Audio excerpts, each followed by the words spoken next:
Culture and Personality. Andre Rosedale, Aspen University, EDP 816, Cultural Perspectives in Psychology.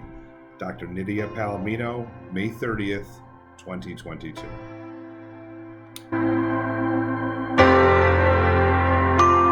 Personality and personality traits. Personality can be described as behaviors, thoughts, and feelings that are associated or define a person.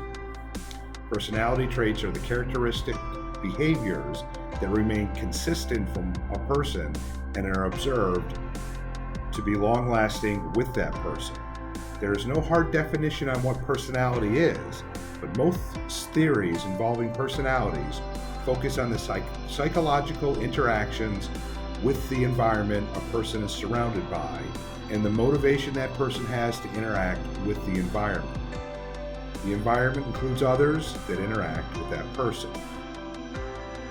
Culture is defined as the shared values, norms, and beliefs of a specific organization of people.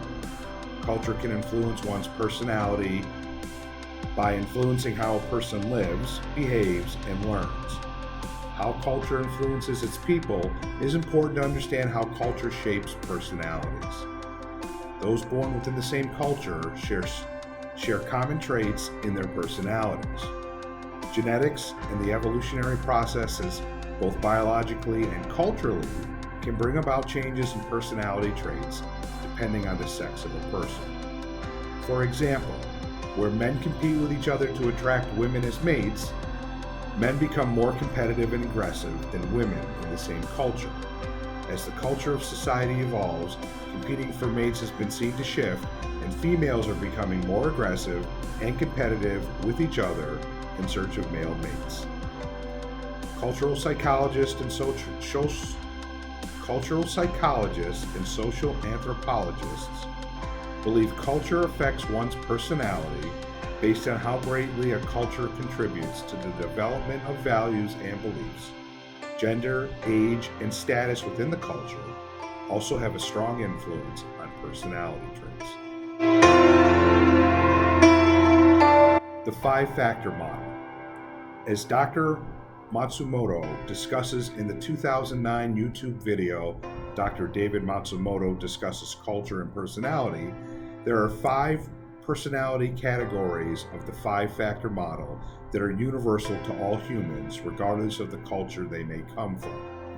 These traits are extroversion, neuroticism, openness, agreeableness, and conscientiousness. Extroversion describes how one gets their energy. Those that score high in this category tend to need socialization to recharge themselves, while those who score low in this category like to be quiet and more deliberate in their activities. Neuroticism measures one's emotional stability. Low scores tend to be calm, cool, and collected, where high scores tend to be nervous and experience a lot of stress in their lives. Openness refers to how one seeks new experiences and how open they are to new ideas and processes. High scorers enjoy art, science, and adventure, while low scorers enjoy traditional views and processes and are resistant to change. Agreeableness is a category that discusses how one interacts with others. Those that score high in the agreeableness category assume the best of others, are considerate of how others feel, and how their actions will affect others. Low scorers tend to be suspicious, reserved, and uncooperative, and are often self-centered. The final trait of the five-factor model is conscientiousness. Those with high conscientiousness have discipline and are responsible, while those scoring low in this category are found to be disorganized and impulsive. As further studies explore the application of the five-factor model, researchers are finding there are exceptions to the rule where not all cultures subscribe to having the same 5 personality categories. It will be interesting to see what elements of a cultural environment create the differences in personality traits from those detailed in the five-factor model.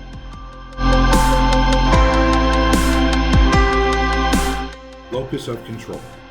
Locus of control is how much control an individual believes they have on the outcome of their work, their social life, or any other efforts they may put forth. External locus of control is the thought that one's success is based on how much the boss likes them, the mood the customer is in, or how well they are accepted into the culture of the organization. Internal locus of control is the belief that the boss will recognize one's effort if they work hard.